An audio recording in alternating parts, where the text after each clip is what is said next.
Got it. Okay, well, today's class, welcome to class, everybody. Give you a chance to sign in too, but Mike, you have a real specific topic on what you're probably, and you have a teaching degree, don't you? No. No. Why did I think that? I don't know. I gave you more credit. Everybody's a teacher. Right, right. No, I think whatever ways we can engage people, and I'm just curious what your ways are from a creative standpoint.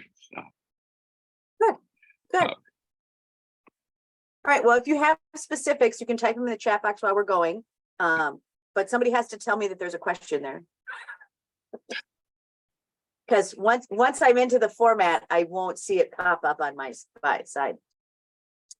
Sandy, do you have something specific in today's topic that you want me to gear my thoughts towards? Oh, I don't have anything specific yet. I'm sorry, I do not, but I might later. Okay. At this time, I do not. Okay. And Marge is joining us too, so we'll see if she has something specific as well. So Mike, you're really looking more for engagement, right? How to get people interested in what you're doing. Sandy, and are you thinking that yours might be engagement as well, or are you going to maybe walk them through the home buying process, or? Well, yeah, both. Okay. Mhm. All right, Marge, welcome. Hi. How are you? Lots of friction to get on here. You know, that Oh, really? user experience, it was just like, click here, this is wrong, click, open this email, click here. So just, Wow. it was Wow. weird. I did just put it on my Facebook, so you could do that too. Okay, well, anyway, I just wanted you to know it was like not one email and not one click. I started at 9, so. Oh, well, it's only 9:02. 9:02. Okay. Yeah, it should be at 9 and 1 second. Yeah. Well, good. thanks. One of the things that Eventbrite makes you do now is to create a landing page, which I think is really stupid, but you can't not. That's why it takes you a little bit. The Eventbrite thing? Yeah. Yeah, it's just, I can't explain it, but the one to click was in my junk mail. The rest of them came through in my regular mail. So I have 4 or 5 interesting. emails this morning and none of them had the link. I'm just putting it out there for your info. Wow, we will take that love. Thank We you. will take that love. I will take that love. I will take that love. I will take that love. And Trish is coming in as well. So today's topic. Hey Trish, how are you? We see you. I'm good. I can't hear you. Right. We'll get there. So I'm going to give everybody a chance to just introduce themselves. Sandy, I'll start with you because you know your elevator pitch. Do you want to say good morning and how are you and what's new and how we can get a hold of you? Sure.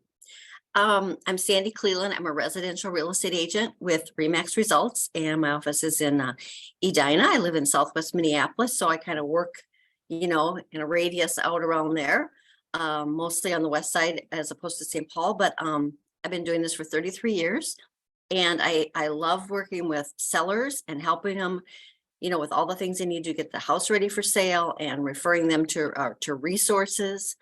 And through all that, and then I also love working with buyers because it's super challenging right now. And we can spend quite a while, strategizing on how to put the best offer together. So we really work hard on that. I love it all. And this year I've been doing some other events to meet people. I had a table at the Fulton Farmers Market, and I'm gonna have another table later this summer when there's some actual produce out. It was kind of a small crowd because there wasn't really any food yet. I'm going to do the wedding fair in October. I'm going to do my neighborhood festival in August. And Wow. that So is it. Getting out there and meeting people, right? Being live. Yeah. So people can reach me. I mean, my website is sandycleland.com. So super easy. And then my Facebook page is Sandy Cleland, Minneapolis Real Estate. little more complex.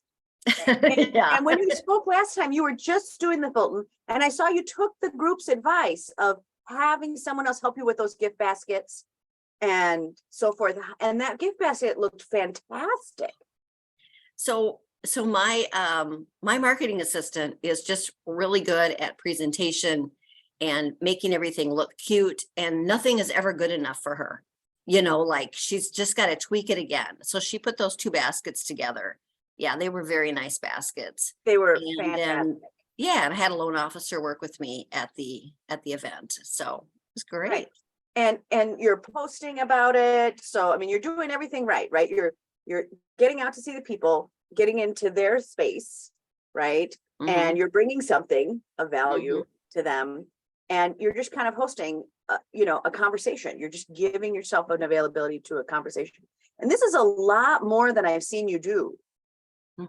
Um, And I can't really figure out why I've never done this before, because it's just really natural for me. I mean, I really enjoy it.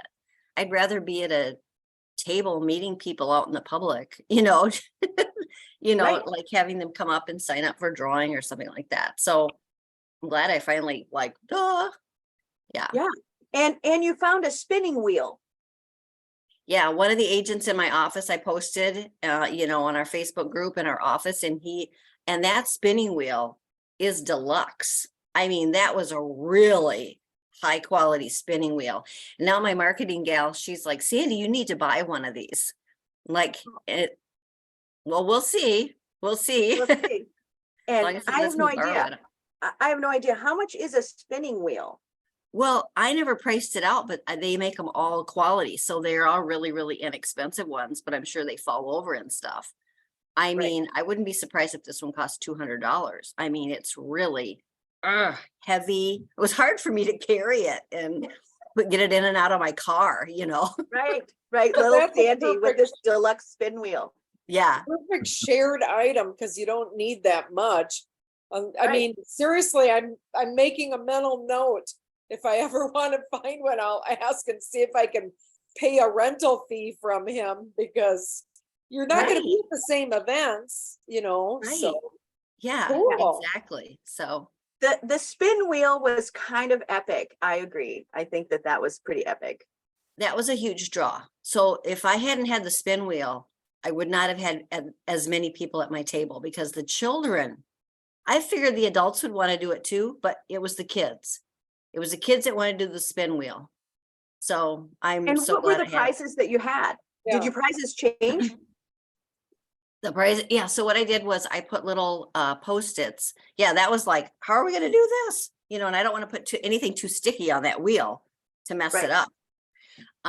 So I used Post-its, and I just put what the prize was on the Post-it. So I had gift cards and what else?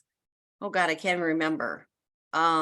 Free property review or anything? No, Any they were all royalty things I free? could hand out. Okay. So the best prizes were the gift cards, because they were to Caribou or Starbucks, so they were like $10. And then, Okay. and then I also had one that was a surprise. And so then I could just put whatever I wanted. One was a pickleball mallet with balls, and the other one was one of those little wooden balls where you hit the ball like we did when we were Oh, children. I love those. The paddle ball, right? So it wasn't anything expensive. And then the gift baskets, though, those were very nice. And so when you are looking at that as a marketing cost, so we'll use that example as one. So you were out all day. So that was like 10 to 4. It was half a day, actually. Oh, it's half a day. So that was how many hours of time? Maybe 5 hours, 4 hours? I was there from let's say 8 to 1. Yeah, 5 Okay. hours. Okay, so 5 hours of time in the community, seeing people. And what do you think that investment is for something like that in a marketing budget? Was that $1,000? Was that $500? I should really add it up. It was quite a lot. I would say it was at least $2,000, Okay, because the sponsorship was 1,000, and then the Post-it notes and the tote bags. Yep. Oh, I had Post-it notes and tote bags. That was more than 1,000. Right, let's say 1,200, 1,300. And then I had the gift cards. I bought I had candy, gave away candy. Right. Oh, and the gift baskets. I don't know how much they cost. But let's say they were probably under 1 in 25. My gal, she's very frugal. Even though it was nice, I'm like, you don't have to get the best deal. You don't have to go to 5 different places. So it Right. was quite expensive, but in my business, if I do meet one client, it will pay for one everything. client, right. Yeah. That's, What and is so, the sponsorship? Pardon? What was the sponsorship that you? Well, Good so the level of sponsorship that I did was $1,000. That was the level. And then so they put me on their newsletter for the whole year. Is this And the then- neighborhood? What event was it? Oh, it was the Fulton Farmers Market. Oh, okay. Yeah. So like 49th and Right. Chowan or something like so that. but you get that for the whole year. I get, yes, but the table is $500 for the table. Right. It's separate.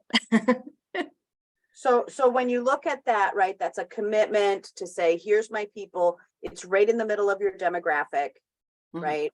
It's right in the middle of your demographic. It's your people. Right, yeah. And then it's like, I just live, a mile away. So yeah, it was pretty cool. Right. So I So- did get one appointment for a lady that wanted me to do a walkthrough of her house and give her tips for getting it ready for sale. And yeah. So, right, that's one way. So we're gonna really get to see this year how this works for you. Because Mhm. the last 5 years, 4 for sure, right? We've come to the end of the year and it's been your best year ever. Sometimes, yeah. Yeah, Close, it's been yeah. your best year for 4 for sure. Mhm. Oh, I had my best year, and you're getting better and better. And that was after you had the newsletter come out, and your marketing has consistently grown, and so you're Mhm. starting to understand what's right for you. So it's it'll be really fun to see. So I Yeah. wanted to let everybody else kind of hear how your marketing went, and because that was a bold move. It's not an entry level piece. You had to have had the success that you've had for the last few years to be able to get to where you're at now. True. Yeah. Yeah. Okay, great. Mike, give us your intro and your updates, and make sure to put your info into the chat box too. Where's that? The chat Okay. box, it goes at the bottom. It'll say chat, and then it'll pop up a white screen next to it. Oh. And everybody, if you have not put in your information, Heidi, please put your information in as well. So Mike, go ahead and give us your introduction.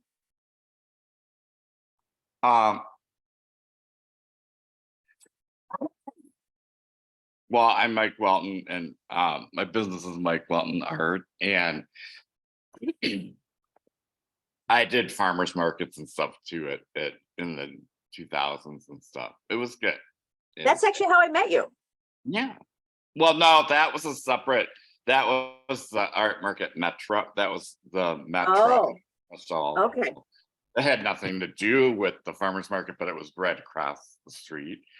Yeah. Wind tunnel. It was really fun. That That I had to carry a giant piece of art through. yeah.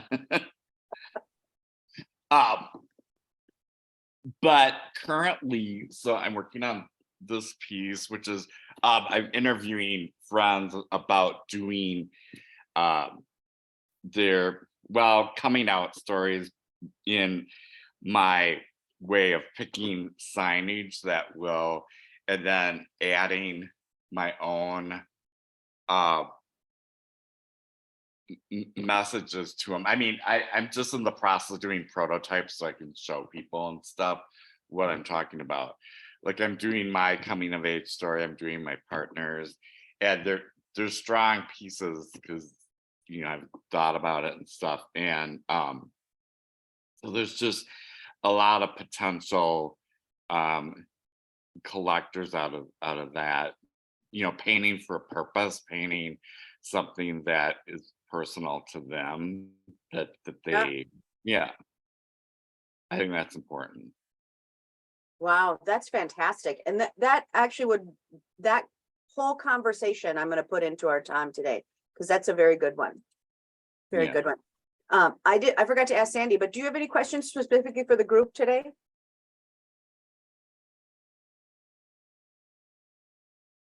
No, Around marketing or anything? I don't, not right now. Okay, Mike, did you have any comments? Do you have any questions for the group specifically that you wanted them to work on?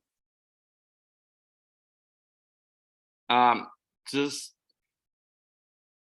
how you like keep meeting people. Like, I think once you talked about wedding fair and neighborhood fairs, farmers market, those are all great ways to get yourself in front of people and stuff. But another thing is in Instagram, doing my Instagram, we've been encouraged to do more like, video. Yeah. Because that's what reels are. And I want to keep them like, work specific, but Yes. but the more people see you personally interacting with them, even if it's through like Instagram and your video, it's like supposedly there's more of a connection. Do you see that happening? Yep. Okay. So going back to the storytelling of what's kind of the next piece, right? It's softer showcasing, right? It's positive showcasing. It's not so like, bam, here, wow, yeah, yeah, right? We're not there anymore. Now it's really to say, and here is the positive things that we're doing and inviting them to the story. So it's changing that person conversation to me, right? We're done with that. It is this, us. So in your project, I mean, you really have a really great project for positive showcasing to talk about why the work is meaningful to you, right? And you really get, as an artist, you really get and understand the honor that you get to have, right? Because there's a privilege there. Somebody's going to sit with your creation in their living room Yeah. every day. Like every day. Sure, they want to know that you're not a creeper. I mean, right? They want to know that the art comes from someone who is lovely and smart and talented. And so in that part, that is what you're showcasing, is that you're a lovely person that really thinks, right? That thinks about what they're creating and that you put a lot of effort into it. They're sometimes buying it based on the visual that they're going to share their life with, right? But we want to share our life with somebody that we know and enjoy. So when you're thinking about that how much of me do I have to show? You just want to show the integrity of why you're thinking the way you're thinking. And I think you actually do a really good job of that. And that you're fun and so forth. But the stories that you create in the art, and now this new project of yours is really a positive win for Reels. Love to see your work in progress, love to see how you're doing it or what you're thinking about. And positive showcasing is going to work really well for you, because it's not all hype. It's really the beauty of what makes a great artist. And what makes a great artist is someone who has thought about their design, thought about the story. And what I had wrote down from you is, again, it's not, it's painting with a purpose. And if I were going to take something, if I was going to take one thing and carry it through all of them, that's the line I would take, is painting with purpose, and let people know that's what you're doing. Yeah. Yeah, because that's very powerful. Anybody have any other words of advice for Mike on Reels or topics? Well, I've just heard it said over and over again that it almost doesn't matter what you post, just post. And so, but I'm sure your content will be wonderful. Yeah, keep posting. Key item. Yeah, It March. seems like so the process part of it. Well, you're even just this little bit, even just like recording this little bit that I'm taking stories from blah, blah, blah. And then, you know, the process, people love that with art. And so I have to bring this up really quick because it just, when you said creeper, and I don't mean he's a creeper, but I know you guys, I know at least two of you will know this guy. I was driving through downtown Minneapolis on Hennepin to get on the freeway and saw a guy get off the bus wearing all white, black hair. Mhm. Artist, do you remember him? Because he's been around the cities forever. He would do paintings of himself. Do any of you know him? Scott Seacon. Scott Seekins. Yes, see? Oh, I don't know this person at all. Oh, I will find now that you gave me the name because I took a photo. I just took like a quick photo because I have a friend who has one of his paintings. And so, and that's from 30 years ago. And the guy still wears all white and has like dyed black hair and he paints himself. It's just a unusual artist. And, you know, he has his thing, right, Mike? Like he has this thing he's known He for. wears white for the summer, warm months, and black in the winter. Oh, okay. Oh, Well, wow. anyway, it was very specific. You see him and you know, kind of like Prince, you know who he is, if you've ever seen him. Okay. So that was Wow. a total aside. That was but so it made great. me Well, think that of was the thing. like Mike, that's your gift to us today. Knowing the name. Scott Seekins. Yes, that name is okay. Anyway, And Mike, yes, if you know how to read spell that. it, put it into the chat box so she can look at Oh, that. I think I know. Yeah. It's like Seekins or something like that. I'll seek and find. Right. Mike will know it. Anyways, Mike knows all sorts of stuff. Okay, Marge, give us your intro. So my name's Marge and I have Easy Light Wraps, which is behind me. I do these shades that cover bath lights and they Velcro or magnet. And now I'm using Gorilla Glue tape. I've had a complete changeover in the last 2 weeks of things.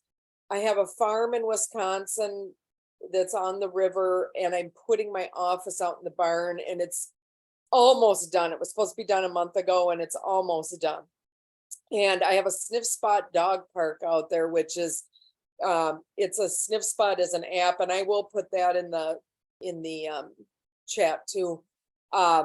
Anyway, two of my kids live out there and my daughter helps me with the shade business. And so I'm also a realtor like Sandy, which is why I came up with this because these lights are everywhere. So Sandy, next time you're doing one of those things, maybe that could be a prize giveaway and I give you some cards and I'll give you affiliate income because it'd be a good way for you to get into a house too.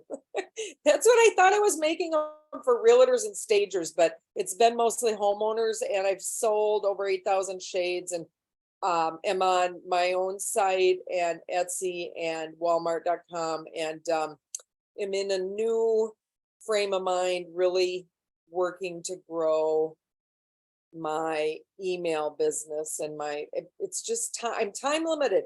Too many things that creativity thing spoke to me today. Too many things, not enough time, hard to delegate. So Time to delegate, and right? Nikki gets me. So thank you for always being there. And can we share with the group your Etsy reviews? Do you remember that stat right now? I have 800 Etsy review, mostly 5-star Etsy reviews. And that is the strength of my product is that most of them that are not 5-star, if they call and complain, they usually buy another. Or I had a woman who called when I'm trying to wrap my head around magnets versus Gorilla Glue tape on these things and the magnet with the metal wasn't working. They're falling down. It's hard to explain. I'm not going to go into it, but while I was working on a carefully worded instruction sheet, this woman called and said my 25-inch shade fell down, but my 50-inch shade, which is long, the one behind me, is staying up, and that one was Gorilla Glue and Velcro.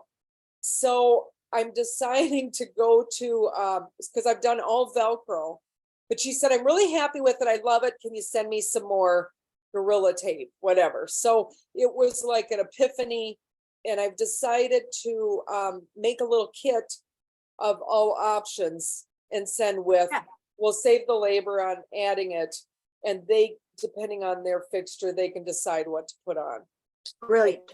That's gonna just, you know, when you get those like IKEA and you get extra parts, now I know why.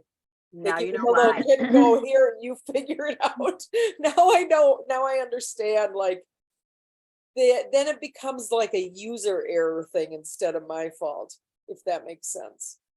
Yeah, yeah, I love it. I love it. And Thanks. the other thing about Sandy's product that I just want to kind of give out to everybody is that the big deal about Etsy and why we're putting product in on Etsy is that the people that wrote reviews for you wrote reviews that help guide your product forward.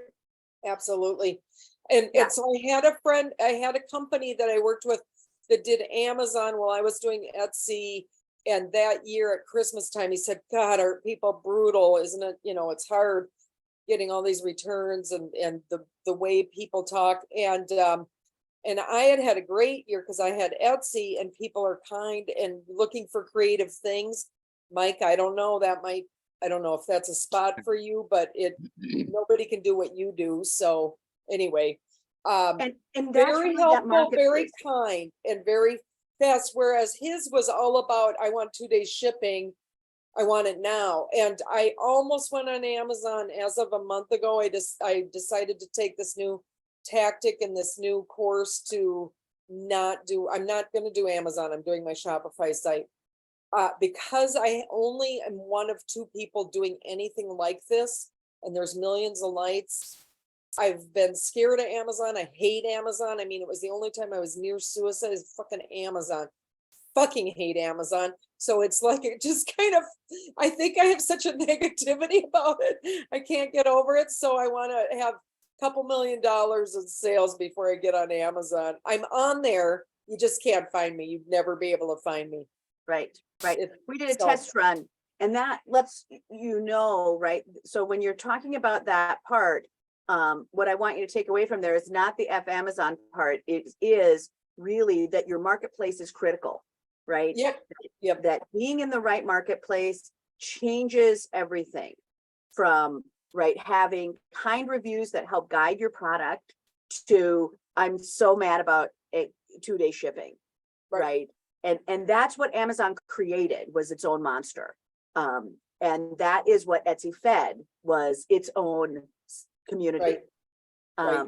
And so going into Etsy is a very different marketplace It is.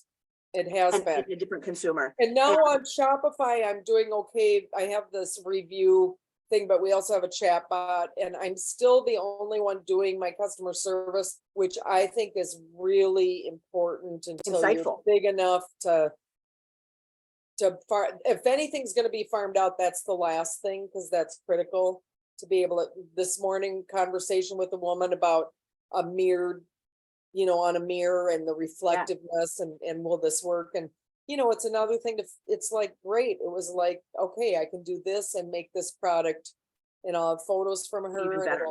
Yep. But there's a patience there for you, right? And that's also a curiosity. That is why you're an inventor. Yeah, it does. It always is like, oh, this is one more thing we can do. Which is like, it's hard, it's hard. Like, I really, want $1 million to go make this product and this product and blow this up, but I'll get there. And there's the prosperity conversation, right? Of how do you, when you're building a new product, where do you invest your time? It's really easy to go customer service, go over here. Whereas as an inventor, you're like, no, I want to do that customer service because I want to be real clear, right? About what people are asking for, how they're using the product, and how I can improve. And now what I need to do is systems, right? Write all this down, make it a conversation that other people can find, make videos or something so that so I'm not having to repeat the same conversation. They can find it in my chat or they can find it Right. on my website. FAQ, right? This Yep. is actually what you're doing is you're building your FAQ. Yep, And that FAQ, when you have a physical product that someone's coming in to buy, is coming in off of that customer service line. Absolutely. Yeah. Absolutely. Absolutely. And the FAQ for you, in the chatbot, later when you're bigger, that's actually where you're going to find all your problems. Is right. in the chatbot, that they'll be, what is your problem today? That you'll call all of that into one long list. Because I do have like 5 or 6 on there now, and it is easy to add them, but I just need to word it out correctly. So, Yep. And that, believe it or not, the chatbot can help you do as well. oh my God, AI. Right.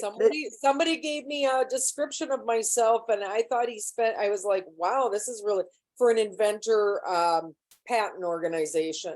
And I'm like, oh, this is me. Thank you. Thanks for writing this. And he did it through AI. Like, I don't know if it culled all my web. I'm on the web 1 million pages. So I don't know if it Yeah. just pulled it all together. If you have ever been into Google reviews in general, if you're like looking up a restaurant or something, what they do with their AI is they'll look through all of the reviews and go, oh, this is what these are the highlights, right? Best flan, great beans and rice, or whatever. Like, what are they known Yeah. for? And they just search through all of the reviews. Now you have enough reviews where you can actually kind of cut and paste those into a Word document and pull them in and kind of figure out what are the people what are they saying? Yep. And I did that. I did do a Word document with probably 50 reviews because one of those cheap services I tried to use for social media Uh-huh. did a review, like that was one of their posts was, oh, it fell down, but and it was like, okay, I got 800 reviews. Could you not use one that leads with this complication? I mean, Welcome to chat. Well, Oh, the chat it was- doesn't know the difference. right? yeah, it was so ridiculous. Anyway, so I thought, If I okay, might, can't do this. if I could suggest, this is a Yeah. perfect task for Chat GPT, is to copy all those reviews, plug it in and just say, synthesize this and, write a bio or whatever your purpose is. Just tell it what you want to do based off of these, or even just analyze it, like what stands out. Like, I would play with Chat GPT on that. I do have to take this in a minute. I have tried Chat GPT. I've used it, but when you say, do I have to copy a bunch of the reviews and put it in there and then say synthesize it? Is that the Yeah. okay? So I what mean, I'm will not sure happen- what the wording or anything I should do. what Google is doing is exactly what Heidi's talking about is Chat GPT. Is Google is saying, look, hey, we already have a space where all of these are there. They're already a listing. And they're just going to go through and go, what are the words that are the most popular or the combinations? They do this in restaurants. They do that in every review that you have. If you notice when you go to search anything on Google and you go, oh, car Yeah. or whatever, it's going to say the things that people say the most in there, and they're going to highlight those. You can actually, everybody that has reviews, I do remind you that you need to copy those reviews and put them into a Word document. You need to have a Word document with all of your reviews in one place. You'll need that as the marketing tool. So the more that you have, right, and you want to be able to, have an admin do that, or you can do that, but you want a Word document of all of those reviews, because whoever, if it's you or if it's someone else, they need that Word document to be able to create from. So if they're creating Instagram pieces, if they're creating a photo, if they're using it in Canva, it's also a way for them to congregate a bunch of ideas together. So if you have, now you can say, look, here's all the reviews that we have on first time home buyer, right? Oh, here's all the reviews we have on this specific background. Here's all the reviews we have on staging or whatever, right? So now you can kind of go back through and aggregate them once they're in a Word document. So if you have a body of work, So we'll use Trish as an example, who's been a singer for a long time or a performer, right? We have an aggregate of reviews on her on a million different things, right? We've seen her singing in a car to sell a car. We've seen her singing on a stage. We've seen her at a funeral. We've seen her performing at an ice castle, right? We've seen her and her voice and her performance in 1,000 places, right? So it's a body of work. And I've never seen you, so that's exciting. I will have to look it up. Right, right. So we've seen her in all of these different places. But again, right, how do we put them together so that she can say, here's the reviews of me in this category, right? Here's the reviews of me in this category. Many of you are multifaceted, that you have other things that you're doing, right? So, you know, Heidi's another example, right? That she's had many different lives as a lawyer. So she's been in real estate law, she's been in, you know, closing deals, and she's also been on aggregation, right? Buying buildings, things like that. So when you look at the amount of things that are in your lifespan, you want to start putting all those reviews together, because everybody on here and the people that watch this, all of you are really interesting, and you have different points of view and different things that you do. So Mike, when we look at your reviews, some of them are going to be based on the fact that you are doing individual pieces for people, right? That, you know, you have things that you have kind of, I don't know what you call it in your field, you know, off the rack, right? So we can buy a gift off the rack, right? Yeah. We can buy cards. We can walk in with $50 and come out with a gift. That you have special orders. You will sometimes redo a piece that you've had before. But it is this larger storytelling part of these commissions. And those are different reviews for different bodies of work. So that's why I say, take all of that stuff in, put them in a major Word document, because then you have a useful tool for later. And then we can aggregate it out in a positive push.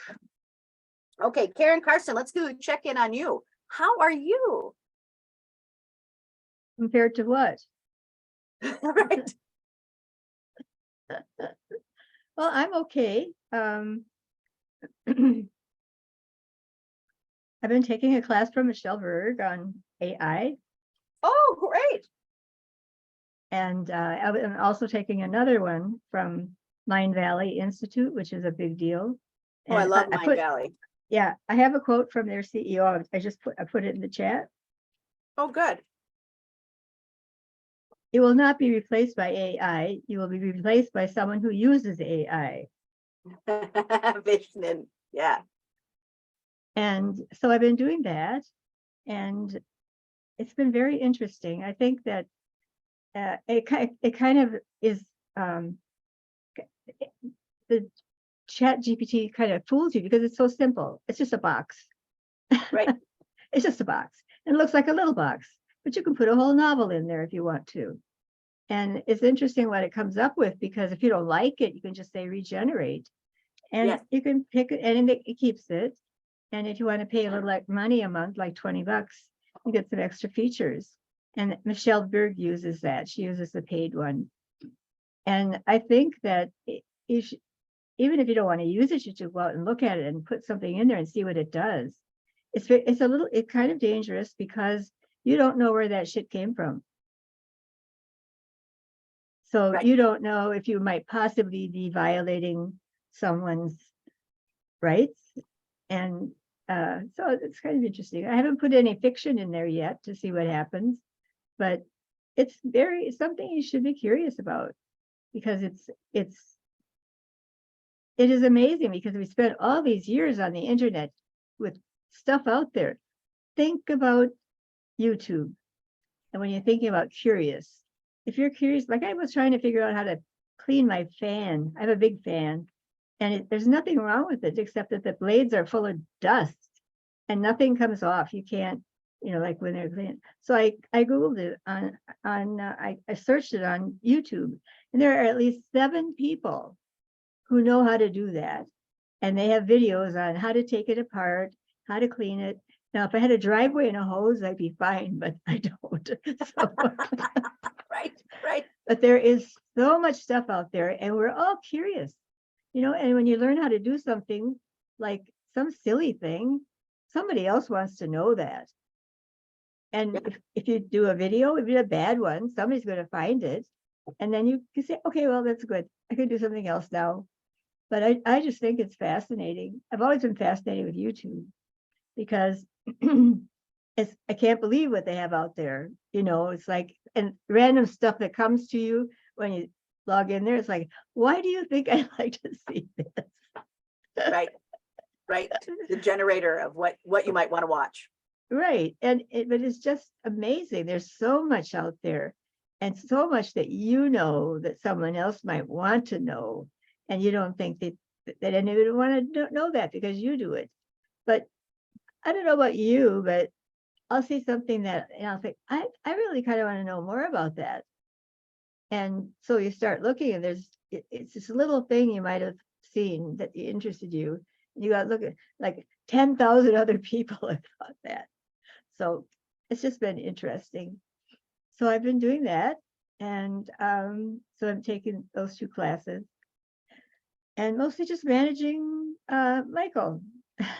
Yeah, managing. Yeah, you've got a lot of health concerns going on at your house. Yeah, so I had to get him off on an Uber this morning to one of his appointments. So he was a little nervous about it, but this guy was there right away, so no problem. But Well, thanks for being with us. Thanks for being with us. Did you have any other questions for the group?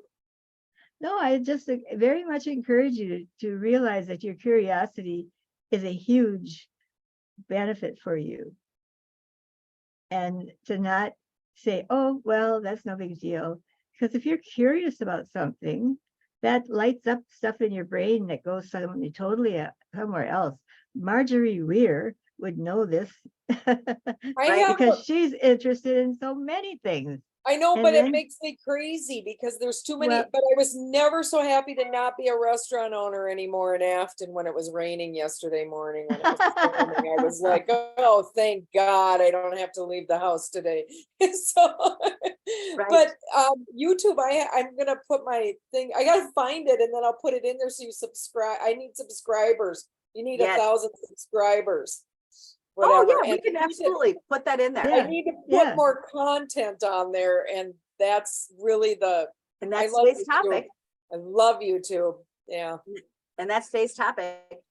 Yeah, Karen, that's great advice. I did put in one of the YouTube stations that I have.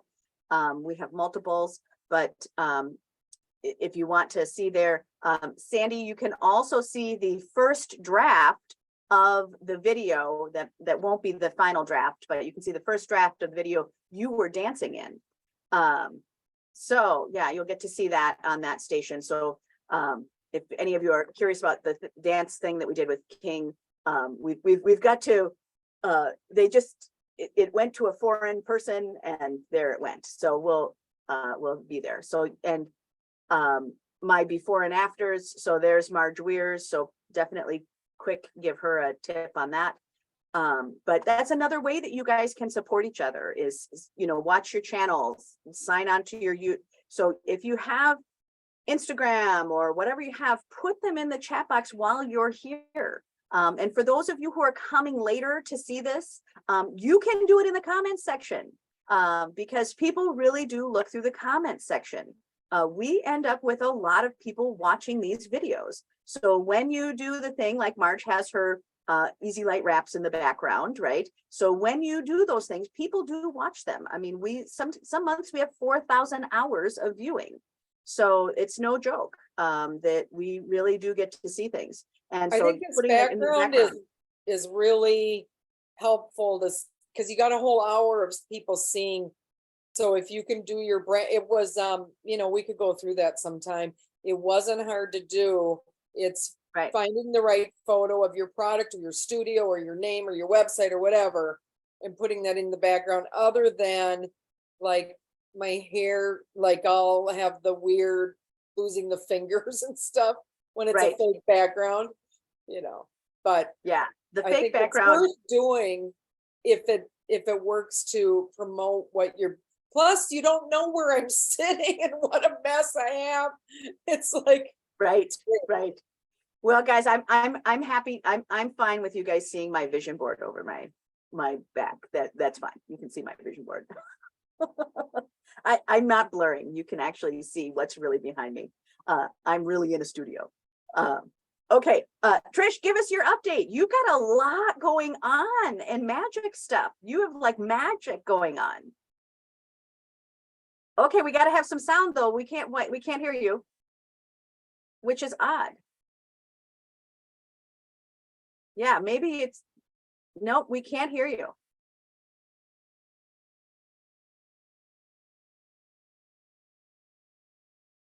Huh.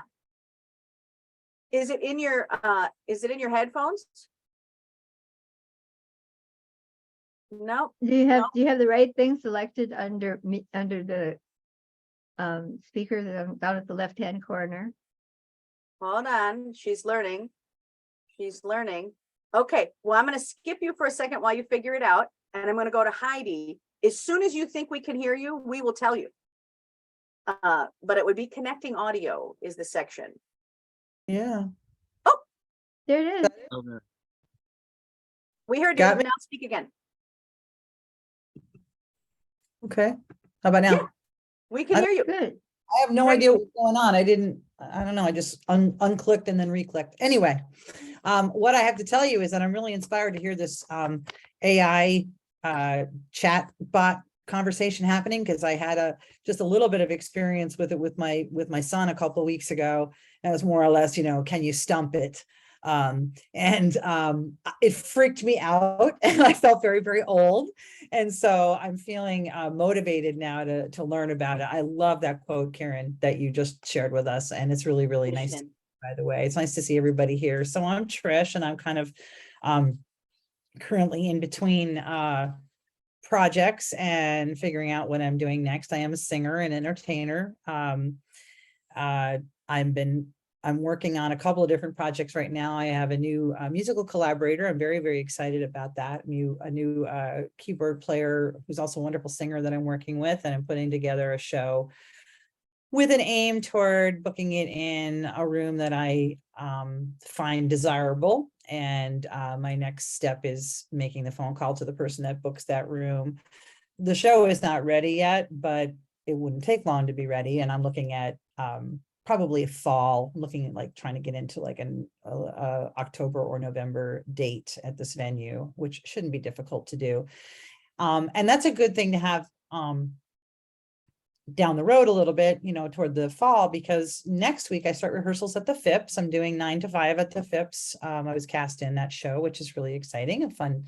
Excited to do that in Hudson. And where is that? Because you That's in don't, Hudson, Wisconsin. It's the Fine Arts nonprofit theatrical and fine arts center in Hudson, Wisconsin. Very, very nice space, beautiful space. There's a permanent art gallery there, and they're affiliated with the St. Croix Valley Opera. So they do, entertainment all year long. They do several in-house theatrical productions, musical theater and straight theater. And then they have concerts and everything else. It's a really nice facility. So I'm really excited about that, because I just kind of got it into my head a month ago to start going out and doing auditions. So I did 2 auditions for 2 different shows in 2 different venues and got callbacks for both. And that was really exciting, since I haven't done any auditions in Nice job. to have gotten 2 callbacks. I felt real good about that, and then wound up getting cast in this one. So I'm understudying to lead and in the ensemble. So that's really exciting, and it's going to kind of keep me busy, which is what I need, because I have a little bit too much idle time. I live out here in Holton, Wisconsin, and I am a little bit removed from the dynamics of community. I have to go somewhere to get community. So I'm enjoying more and more my online communities. They're really helpful. And I have a show in San Diego in December that I'm doing. So I've got a couple different things in different places. And I'm also working on a one character, well, actually it could be a multi-character play, but a 1-person play, probably with eye toward Fringe Festival. This is really, really new for Gosh, me. I haven't seen the Fringe in a long time.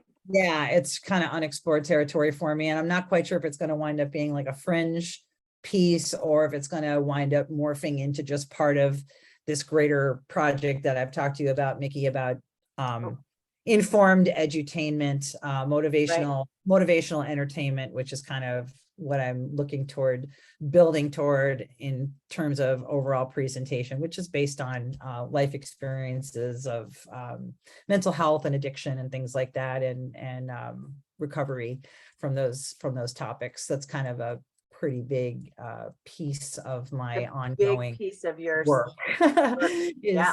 is working on those identifiers that make those of us who deal with mental health and deal with addiction and family addiction and stuff like that.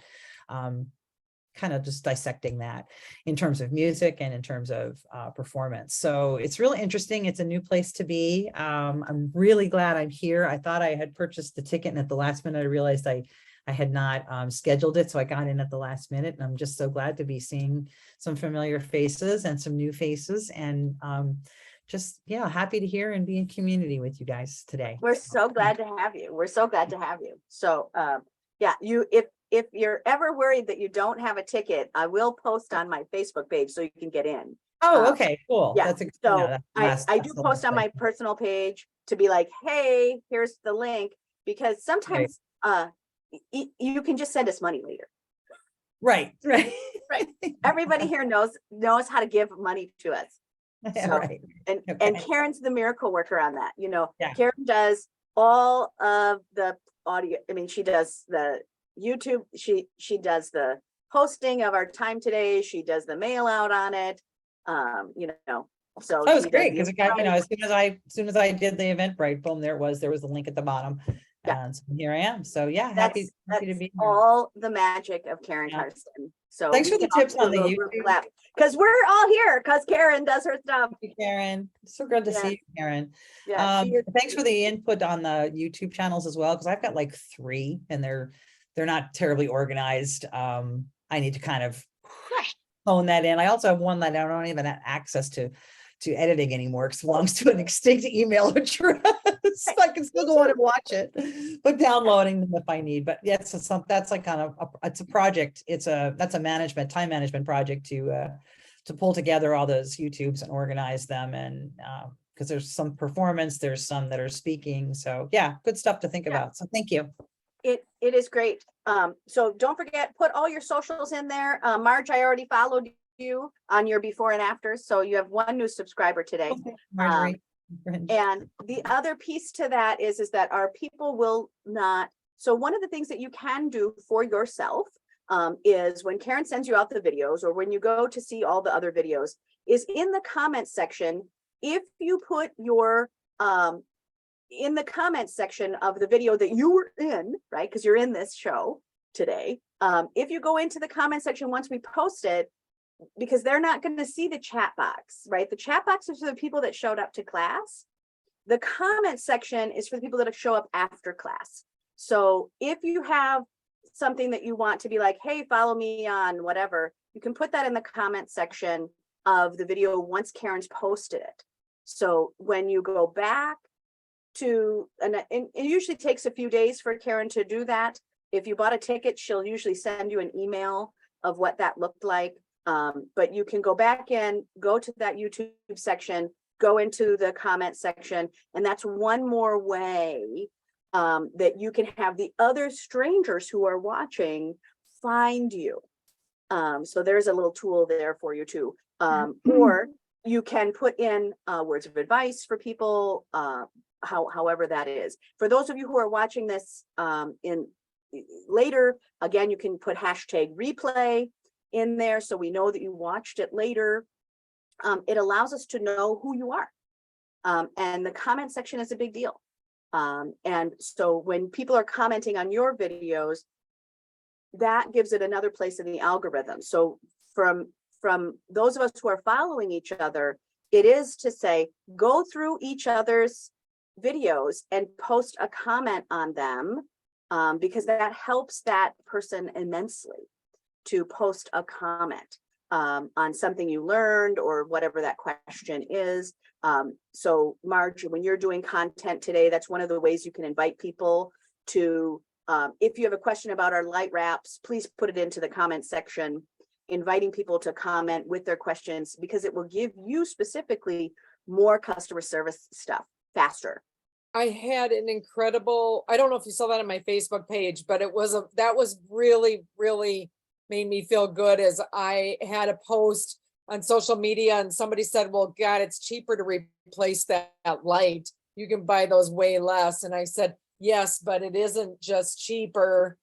This isn't cheaper, but it's a quick, no electrician, no work thing. And then two buyers put comments in and covered for me, or they had done it before I even spoke out. It was like, oh, I put this up and I've had it up 3 years and I didn't have to hire an electrician. And it did push forward a couple of the reasons that it worked for them. So Yeah. it was Yeah, really and nice. it's So still I try to working. comment on other people's things too. I mean, that's really good for us to comment on each other's, Yep. Mhm. It's sites. another And way. The your community NW2 works. show, the NW2 show on YouTube has been there since 2020. We are a blessing of the pandemic because we didn't start recording any of these until then. So February 2020, I think, is the first one. Yeah. But there's a lot of them. There's 12 a year. So, you know. I Right. didn't even know you had it. And I Right. mean, that's how we are. I just renamed mine my before and afters, and now I can put a million things under that umbrella because I had 2 channels, that are not great, and I'm trying to put it all under one. So, Yeah. thanks. This is Karen. fantastic. Karen, Thanks. please be sure to put the link in for that. And there's also a Facebook page. So we also do have NW2 on Facebook. And for those of you who have been around for gosh, we've been here for 15 to 20 years now. So for those of you who have been around for 15 years, sometimes I come up with pictures on that Facebook page from 15 years ago when we were live. So that's fun too, to go back and see yourself later. From when we all were huddled at Lund's at a table, which I sometimes miss, but this is so great. I love our time together. Heidi, give us your intro. Welcome. Is this your first time in this class? No. Is it? I believe it is actually. I mean, yeah, I think it is. So Okay. Well, welcome, Heidi. I'm happy to Priam. be here. Yeah, We're thank you, glad to thank have you. you. I'm glad to get be a part of this thing, which to me is new. I didn't realize you were doing this. It seems awesome. So thank you for hosting this. And yeah, my background, I mean, I've been a lawyer for coming on like over 25 years for small businesses. And then that kind of morphed into like real estate entrepreneurs, which the rest of the world kind of knows as like the fixers and the flippers and the people who are making money off of like landlords. And a lot of those people are vilified, and sometimes for a very good reason. I think the industry suffers from sometimes from ethics teaching and guidance. And that's one of the things that I got into it for, was that I wanted to just present that alternative to my clients, that, hey, you really can absolutely help people in a tremendous way by buying their property before foreclosure, but you don't have to do it in all the unethical ways that are out there. So that's one of the things I've kind of morphed into. And then from there, I realized that, there's just a lot of great ways that people in business can benefit from real estate. And so I help them think through that and finance that with partners, or, to raise money for those projects. I mean, it's a great wealth building strategy.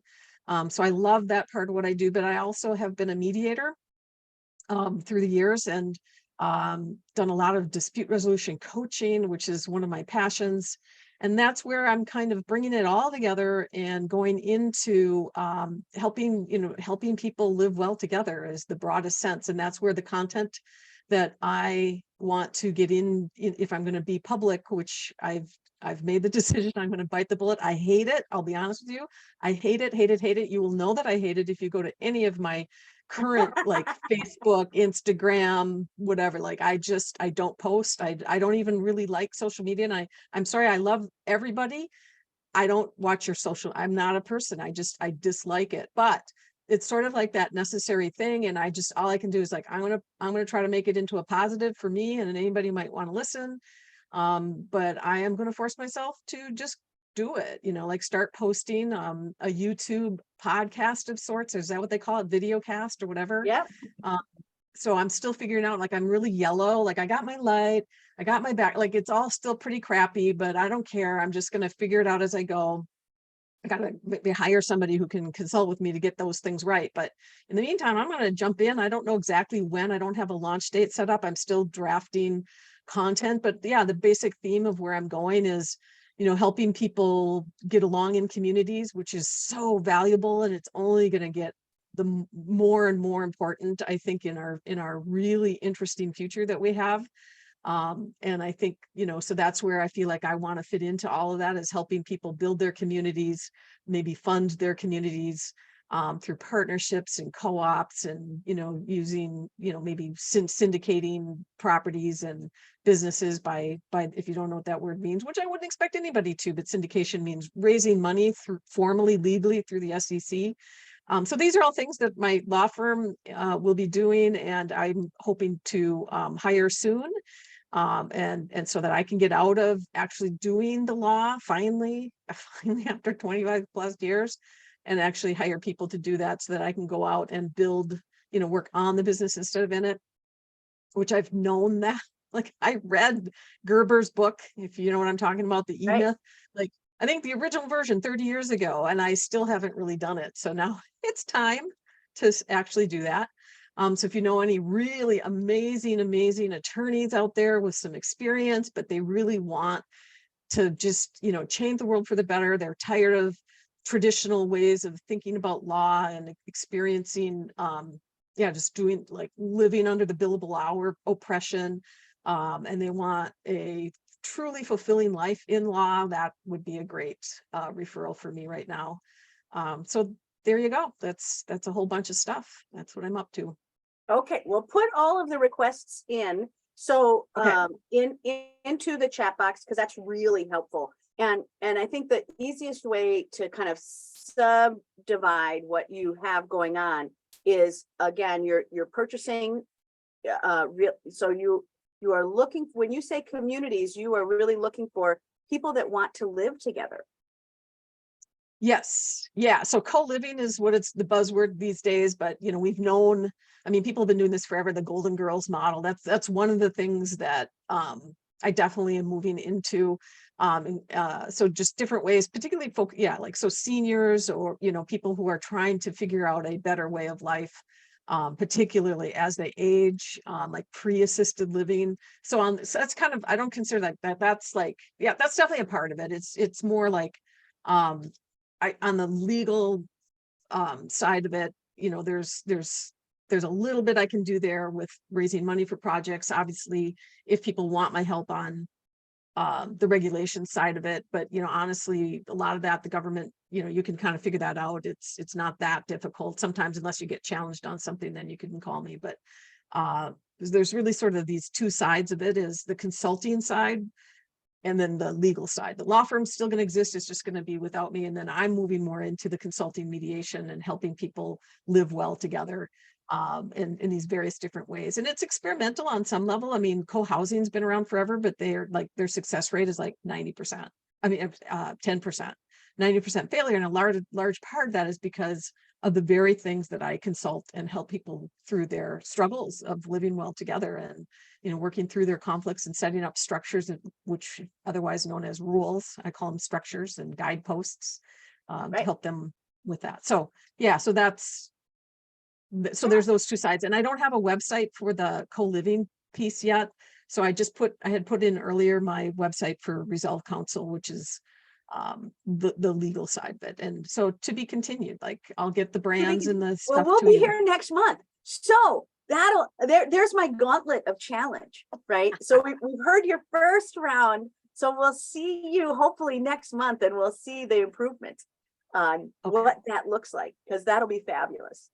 Yeah, because it's a much needed item. We need that. We absolutely need that. Okay. Any last words of advice before I jump into class from anybody? Remember, the chat box is your tool. It has many things in it. we have been hammering it with links. So, while if you're, whatever, you can keep doing that. But definitely go in and like each other's items, find those past classes.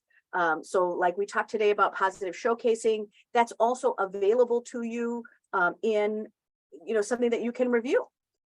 So that's the fun part of today. There is, we will post, it'll come out live on YouTube probably this afternoon or tomorrow morning. You will get to see a review of here, because sometimes they will do the review in advance. So that's kind of fun of teaching the class. Sometimes I do it after we're done. So again, this is where we just kind of jump in. We're going to really be talking about knowledge working. If you saw the link today in the Facebook page, in the comment section on my private Facebook page is also, again, the conversation around the second brain. For those of you who are knowledge working, it's my friend Ali, and Ali has great information on this topic. And he's the one that got me into really thinking about it. So there is a YouTube video for you there. But again, today we're going to talk about knowledge working.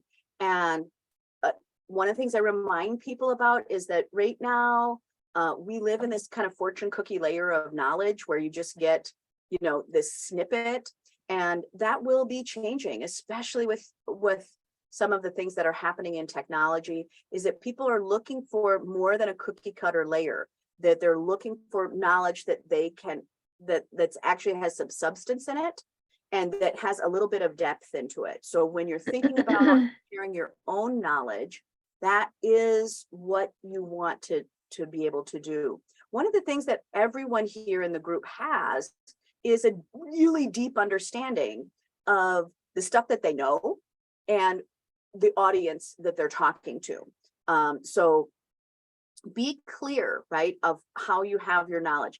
Today, you'll end up with a lot of notes. So I would definitely, if you haven't brought a piece of paper, I would shuffle for one today, because there's lots of tidbits in here. You can always go back to see this again later. What is fascinating is, for those of you who have been in class a lot of times and you go back to an old class, remember, you can always just skip the first half of the class where we're all chatting about how we've been doing, and go to the actual class link itself.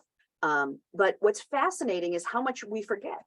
So I'm going to always encourage you to go, oh yeah, maybe I want to go back to that thing that Mickey said on this topic. And it's always fun to see the slides. So again, it is, right, you're looking for, right, that how can you be a successful person on YouTube, on Instagram, on any of your socials, is to really use the knowledge that you have in that deep understanding. And that deep understanding is all the stuff that you take for granted, of stuff that you already know, and understanding who that target audience is. So if Marge is writing the script or the outline for her to talk about something, it's very different for somebody who's renting a place and needs something they can put up and take down for that light shade than it is for a homeowner. They're two different conversations, but she understands the knowledge no matter how you apply it. The same is true for Sandy, for your work, right? That when we look at being a realtor, it's very different selling to someone who has a new baby than it is to somebody who is downsizing. So understand your market and how you can share that knowledge effectively. Some of you are at the very beginning stages of this, so I do have the journal entry. Again, your other superpower here is that any of these slides, you can just take your phone and screenshot and go, oh, I want to remember that later. The journal entry is one of those things that I think this is a great activity to do later, where you just kind of think about 10 things that you bring to the table for others. And when you think about that, it's kind of these magic things, right? Of, Karen named one today, right? Michelle Berg, who's also in this group a lot, right? She just put a class together for AI, how to use AI. So you might have something very simple to be able to do that. The other day I was writing a review on why everybody should get to know Ethiopian food. So, sometimes it's just really a simple thing, but I would think about the 10 things that you can bring to the table for others. For me, in this journal entry, it is right. What do I do? What is my other natural habitat? It is that I spend a lot of time in meetings in restaurants. So I try to give restaurants that are a little more interesting to our meetings. So I do a lot of reviews. So when you think about that, again, use your screenshot. Your screenshot is going to be on the next slide. So if you are searching for your phone, it's great. But again, this is a sign that I saw on one of the trips that I was on. I spend 1 month out of every year living somewhere else and learning about that space. But anyway, that they kept showing me the same sign over and over again of like, hey, serious injuries and deaths have occurred beyond this point. Right? Stay on the marked trails. And as the signs went through, some of them actually showed people just falling and death, right? So they if you hadn't paid attention to the first sign, you should probably pay attention to it again. So I'm giving you the note here of take out your phone, and this is one of them. I'll show it more than one time today, so you don't have to worry about memorizing it at this moment. But it is just, these are really 10 ways that you can kind of consider doing that. It's especially with AI, it really gives you another tool as a knowledge worker. And I would really adapt that term, that many of you are actually knowledge workers. You're working with a body of knowledge and you're sharing that. So when you are thinking about your knowledge and insights, sometimes it's just so simple as how to mix your paint, or how do you, why do you do this one little task? And in positive showcasing, it is really to say, how it's great to be doing what you're doing. And why is it great? And why are you glad to be doing it? So when you're thinking about delivering presentations like this, right? This is a presentation or a webinar, but sometimes some of you are writing longer blog posts. Some of you are actually doing coaching and mentoring, right? Karen is a coach part-time. So, some of you are also mentoring. I know that many of you are working with younger people in your fields. Sometimes that's a conversation. We see a lot of that going on in the law industry right now in general, is that we have more people going into private practice than ever before, as opposed to going to work for a big firm. And the big firms are really struggling with that because more and more people are going out on their own because they have access to social media. So it's very interesting. So some of you might be doing tutorials. Again, you are a knowledge resource, and that is my personal bias, right? That's my personal bias on you, that everyone that comes to this channel, but that comes to this item, not a single one of you doesn't have an entire rainbow of knowledge, that you are all very passionate, that you've been working at something for more than a decade, even if it's different, right? That you are maximizers, that you have vision and voice, and that you've built interesting partnerships along the way. The other thing that is my bias on the subject of you is that many of you really have a great and interesting insight on speaking to a future that you want and to really looking at future timing. So even if you're not ready to work on your YouTube station or build that right now, I think it's still going to plant it into what is the future timing. How is this going to unwrap for you? So there's my bias on the topic of you. The other piece that I want to remind you is that your social systems are the library of your lives. If you're feeling like your library is limited to one section, then you've got to increase your social systems. So when we look at, right, so, where do you live? Who's in that area? Our social systems might be other artists. Our social systems might be other realtors. Our social systems might be other performers. But because all of you are pretty darn interesting and have had these wild and decadent lives, right? This amount of time that's passed. It is to say that you've also had experiences in other things around your family, things around perhaps illness or healing or addiction or small business or things that fail or creating and tearing it down. Many of you have a huge library within yourself. And I'm just saying that you have a library of tools that are also for the other people in your social system. So when you think about that, it's kind of interesting. The background on here is from Fatun Ali. This is a Somali young women's group that we support. But here's the key item. And this is actually one other one that I would take a picture of because it's kind of interesting to think about it as a group, right? So when you think about that social system, people tend to do things to help and encourage those people that are in their same social network. So if your social network is people that bake, right, you're going to look to help people that bake. If you are in a social network of people that are quilters, then you're going to help people that quilt. But what happens in those social circles, in that social network, is that people are trying to create a cycle of mutually beneficial reciprocity, right? So if somebody starts bringing treats, another person will bring a treat.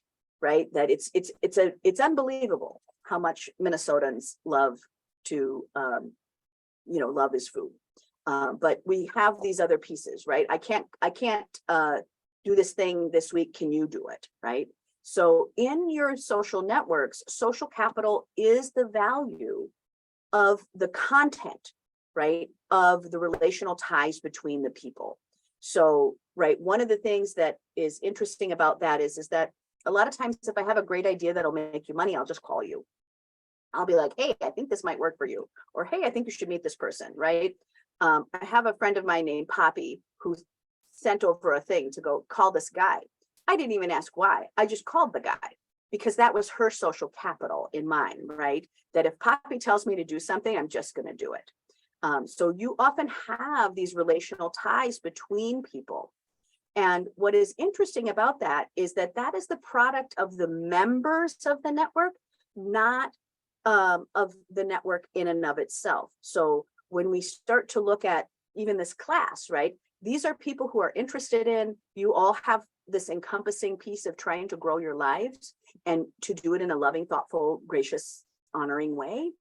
And so that is the network we've created. So it is really, it's not one individual that makes a network. It's the fact that it's a network, right? The fact that we're all here together. That's really that social network. It's all of us together.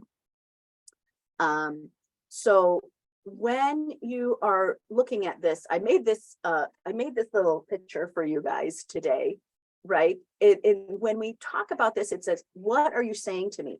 Remember, this is actually straight out of a magazine conversation, but it is to say in every situation, what we've learned from social media in general, and when you are knowledge working is that you have to give up the fact that you are going to try to say it from your context, but everyone is going to perceive it from the way they see the world.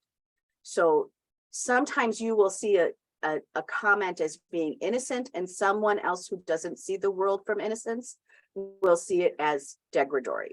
So remember, you want to not always just be off the cuff. You want to have some planned items so that the language that you are using can be taken in context. So when you're thinking about that, everyone in every situation is going to come to whatever you're putting out there from their own perception and what they are expecting. That's also why when I'm teaching something that's really uniquely different, that I'll tell people in advance, hey, the way you've thought about prosperity isn't how we're going to be talking about it today. So throw away your other ideas, right? And get into some new things. And a lot of times that's actually why you come to class, because you're hoping that I'll give it to you differently as an individual kind of thought process. Because I'm always putting together things from my base point, right? How do we prosper? How do we get into here all together? So remember, sometimes just because you're saying it doesn't mean the other person is hearing it. One of the things that I'm going to invite you to do is I would think about, right, the knowledge library that you have as capital. So if you have a chance, I would just kind of hammer into that chat box while we're talking, is what's the stuff, you know stuff, and so do your friends, right? What are the things that are about you, and that is your social library? What is in the library knowledge capital right now? So for Trish, right, she named off 3 things for us individually, right? And one of the unique pieces that Trish was talking about was that she's going to take something that she has a knowledge library on, and she's going to apply it to her artistic form. So not only does she have knowledge on addiction in a family, now she's saying, oh, and now I'm going to be using my skills and my magic, and I'm going to be applying to that to my performance, right? We also saw the other artist, Mike, talk about that, that he was going to be taking these experiences that he has around his identity, and now he's going to push it out into an art form and having a conversation that way. And that is that kind of coming of age. So when you're looking at your knowledge library, a coming of age conversation is available to everyone. And how is he going to express that through his art form? So all of you have very interesting pieces of resources, and I would just start to hammer those into the chat box while I'm talking, because it's going to invite someone else to have some thought. If you are watching this in the replay, I'm going to ask you to do it again.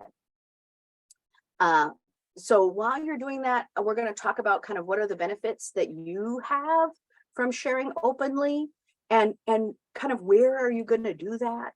Some of you are going to do it live. Some of you are going to do it online. Some of you are going to do it through words. Some of you are going to do it through visuals. It'll be fascinating to see. But what are your benefits? Well, the number one benefit that I think you're going to get is that you're going to get new collaborations. If we looked at one of the things that Sandy had talked about is that her marketing has gotten much, much better, because she's invited all these collaborations. Oh, I have other people that I'm creating with, right? I have a stager, I have a closer, I have this person and that. It is the benefits that you'll get from knowledge sharing. Where I think you'll also gain other insights is that you'll really, because when you're reviewing your own knowledge, a lot of you are fact checking, and you'll just get smarter. You'll just get smarter. You'll get deeper insight in how things connect, because the student becomes the teacher becomes the student. When you're teaching in whatever way that you're going to be sharing your knowledge, you'll just put it together better.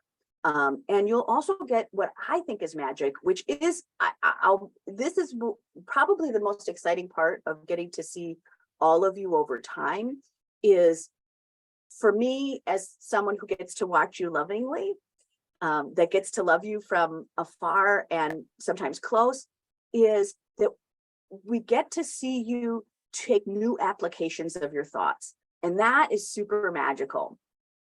So when we think about the new applications of thought, is like, how do I apply this in this other way? It'll also give you new customers and new connections. But for you as an individual, having new collaborators, deeper insight, and new applications, wow, right? That's life force energy. That's life giving. So we'll see that from you.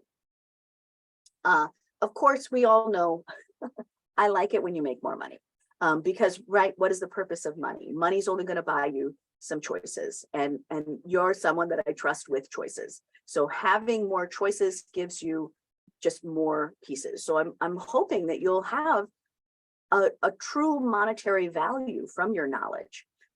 So it's values, right? Make you want to share your knowledge. I would find out what is it in your personal values. For those of you who have taken monetary identity as a class, you know your values. If you haven't taken monetary identity since the last time I taught it, which was before COVID, it's time to go back and review them because you've probably evolved.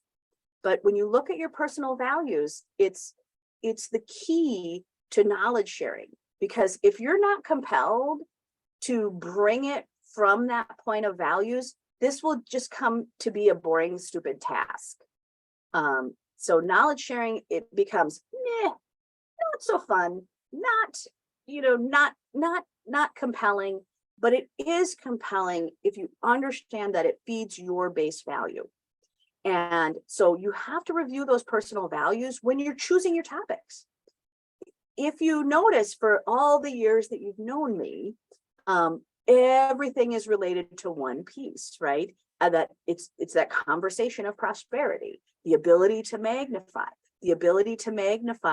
from your values in a way that is truly your magic. So for me, we go back to my value, right? Because of course class is about you, but it's also about me. But if you go back to when because every time I teach that class of monetary identity, I have to do the work too. I have to go back in and redo my values. So I've taken monetary identity every time I've taught it. So one of the values that keeps coming up for me over time of what is one of my core values is adventure. So how can I showcase adventure in the things that I do? And it's really easy to see that life is an adventure for me. So if your value happens to be adventure, then that's how you'll probably share your values the best. If your value is from our friend Donna, which is clarity, that she likes things to be very clear. So she would share her knowledge based on that way. If we look at some of the other knowledge that you have, you may have a core value of personal relationships. Well, you'll probably share from that perspective. So go back and that's the secret. That's the secret that makes this work, that takes it away from being a chore and takes it into being your personal strength finder. And it allows you to create from a point that is a vision and voice and leadership. And it makes it easy. It shortcuts it. It makes it great really fast. So remember the signs, right? This is the one I said, take a picture of. If you haven't taken a picture of it before, it's here again. So when we look at this list of 10, now think of it from your values. So re-look at it through the lens of what are my personal values? If my personal value is humor, which is another one that is mine, then right, coaching and mentoring looks very different than if I'm doing all of those things with my value of adventure. One of the interesting things that happened in my doing my core values is I had the core value of time. And what is interesting is my husband put the same thing down, was his core value. And he looks at my core values because we were sharing, right, this relationship building concept. And he looks at me and he's like, ha, you don't even respect time. And I went, oh, I think I'm offended, right? Oh no. But we saw time very differently. He saw time as valuing time was being very consistent, doing all of his stuff right away in the morning so that he could have the rest of the day off. Mine was the opposite. Mine was making sure that I had enough time in between the things that I had to show up for, that I could take extra time, that I could stay after class and talk to my students, or that I could take a phone call and talk about what's up, right? That I could return a call and take as much time as I wanted. Because for me, the value of time was actually spending it. And his was, the value of time was saving it. So he was always looking for the most efficient way to do something. And I am looking for the most investment in relationships to that time. So you have to write out your values. And so when you're looking at the ways that you're going to share knowledge, go back to your values. And remember, values isn't just claiming a word. It's really understanding what's there. Change your values and they will change you, right? Change your friends, they will change you, right? Change how you spend your time, your time will change you. So change is the key item. One of the things that is a fast track to sharing knowledge is volunteering. And if you are looking to skill build, you can use volunteering as a way to also build knowledge. This is me, the person that's behind me, for those of you who are not math geeks or money geeks, this is Guy. He's from the Federal Reserve. He and I were at an event, and now, and he also happens to be gluten-free. His whole family is gluten-free. So he and I got to have this whole conversation, and I got to give him a gluten-free pizza maker, right? So sometimes you're hanging around with people as a volunteer and you're getting to know their lives. So it's also a way, I wouldn't have had a chance to meet somebody that's a big deal in the Federal Reserve, but if I hadn't have been volunteering at something that he was serving at. So some of you, it is serving is the tool, right? How can you serve and you can kind of bring your knowledge forward? And what was interesting about that day is that Guy got to show me a lot of interesting ways to think about how money is processed. So that's what we were talking about, was how money is processed through the banking system out of all of your businesses. So, and where it's going, right? That if you remember when ACH was a new thing, I'm old enough to remember when we used to write a check. Well, now everything goes through a different system and how transactions are done and so forth. So that for me was a way to build my knowledge. So you may think about, where are you volunteering and what are you hoping to do? For many people, knowledge is sharing tools. So we talked a lot about sharing tools this morning, right? We talked about AI, we talked about Etsy, we talked about other pieces. That is also, right, there are knowledge sharing tools that we are using. So sometimes our knowledge is that we're sharing tools. You can read that as 2 sentences, right? Or you can read it as one long one. And I put this up there so that you would kind of see how we read it differently. It's the same set of words, but boy, they mean different things to different people. So understanding how people take it in context, right? So is it knowledge is sharing tools, separate things, or is it one word, knowledge sharing tools? So when you're thinking about how you're building and how you're doing that thing that you're going to be doing, it is to say the same sentence can mean 2 different things. And knowledge sharing tools, right?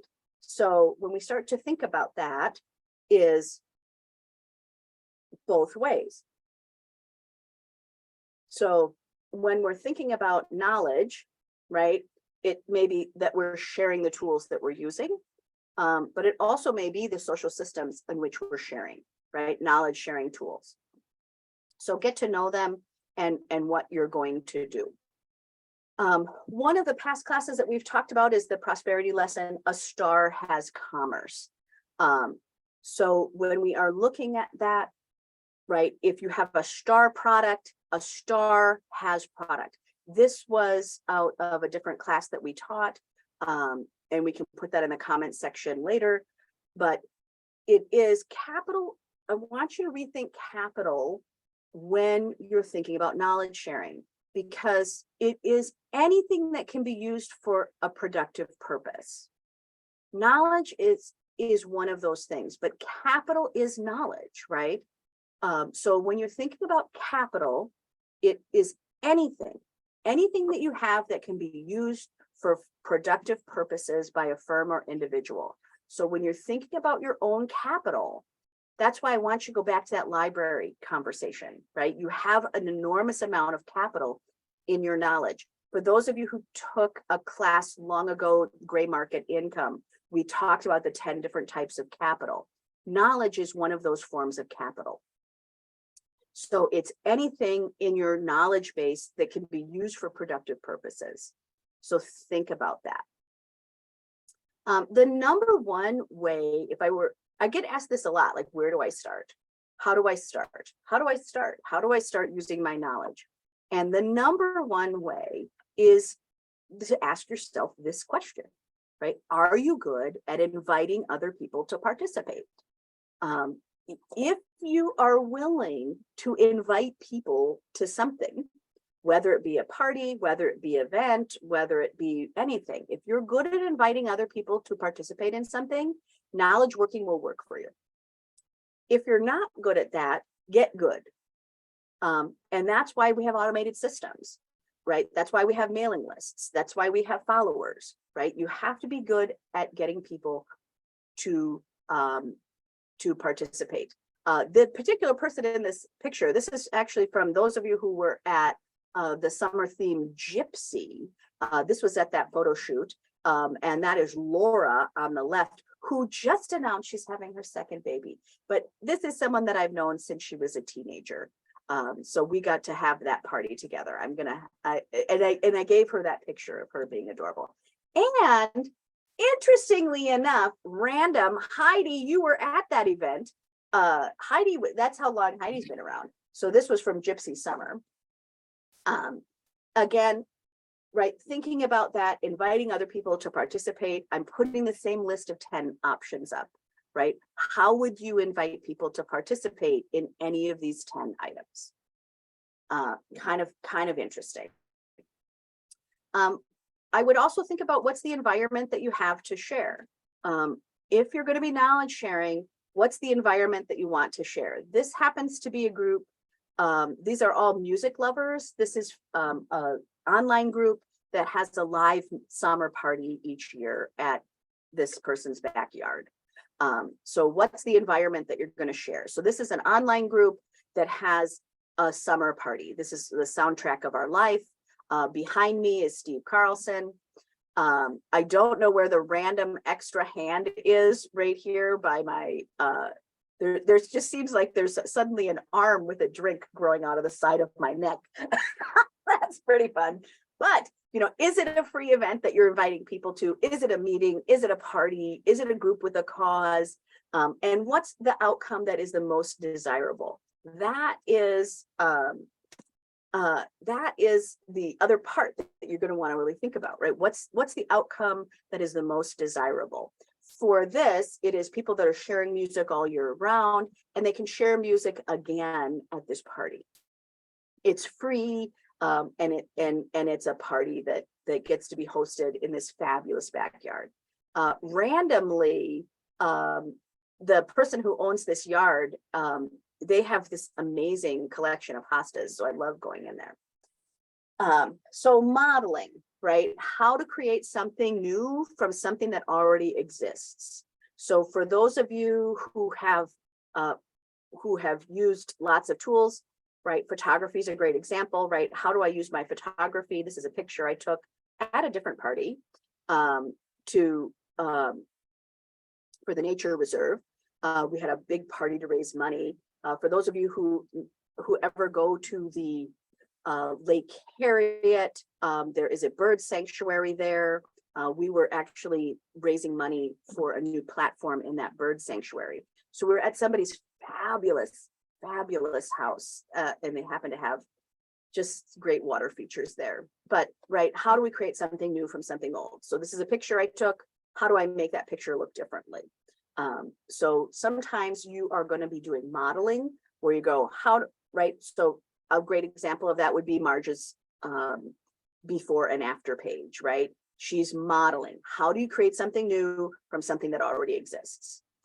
Modeling is a really powerful tool. That's what stagers use. That's what I'm showing right now, right? Here's a picture. Here's how to make that picture look different. So there are lots of tools around there for you for modeling. One of the things that I remind you about is that knowledge can also be an experience. This happens to be for those of you who have ever been. I do invite you again. This is Dinner en Blanc. This is an annual event put on by Abby Rubin, where you get a chance to have dinner with 4,000 people all dressed in one color. And one of my tasks for that event was to build diversity, to stop seeing a sea of sameness, that they were just having the same people all of the time. And so one of the things that I bring to that event is I bring the richness and the vibrancy of my community. into that event. And so for those of you who went last year, this is a picture from last year where we see an experience that can be with many different types of people. There's different ages here that we want to really build more that's there. And Jamian is also someone that she has a table that's behind mine, and she does it in her way as well. And Jamian, you may have met here in class. So, and Jamian, who just got married this weekend, so there's a news flash. But we get to see, right, some of the things that you're creating are an experience. That's one of the things that is happening when Sandy was doing the wheel, right? That's an experience, that there's a prize. So sometimes in that experience, you want to think about, if you're doing an experience as the way you're going to share knowledge, you want to understand, right, what's the prize, what's the outcome? And we do have a Sandy at this event too, so that's pretty fun. Right, invite people to your life. This is another event that we started again this year, hosting through Mundell Law, is Cool Person Lunch. So you may be having something that has zero budget. Our Cool Person Lunch has no budget. You have to bring your own lunch. And this is actually something that I've started 20 years ago, where I had a conference room. Let me just invite cool people to bring their lunch and they can eat together and they can meet. And then we would have a theme for each week or each month that we do it. So we have been doing this with Mundell Law. We have another one coming next month. But it's, again, it's an event. It's a way to build community. It's and Heidi's been to one of these, right? Sometimes they're small, sometimes they're big, depending on which one you get to. So I'm going to just take a minute to exhale and go, okay, let's think about the knowledge that you have. If you have not met my 130-year-old onions, they are growing in my front yard. They are growing at a few properties. I have one at the cottage as well. But this is an onion that I got from my friend Gil, who got it from his family. But it is also came from the original farm that is on the Grand Rounds. So this is from North Minneapolis. This is from when this particular onion was first brought into the United States. This is an Egyptian walking onion. And I'm on I have a little desire to bring it to people because it is, it's a really great onion. So when I think about that onion, it is one, it resembles, if you go back to some of the old Monets, you actually see this swirling onion in some of his paintings, because it was only brought to the United States in the late 1880, 1890. So when you start to look at what this is an onion that has all these benefits to it. But again, when you think about the stories that you're going to tell in your knowledge sharing, think about it just like this onion. It has a story, it has a purpose, it can connect people. It's something that can be shared. So the person that I'm giving the story to can now give that story to another person. If it has something that's over the top magic, that's great. But the last item here, the last sentence, it can be transferred equally. And that's a key item. That's the worthy of why you want to take a screenshot of this picture, is that what that means is the knowledge can be transferred equally. It's not that just one person will get knowledge, it's that everyone can share that knowledge equally.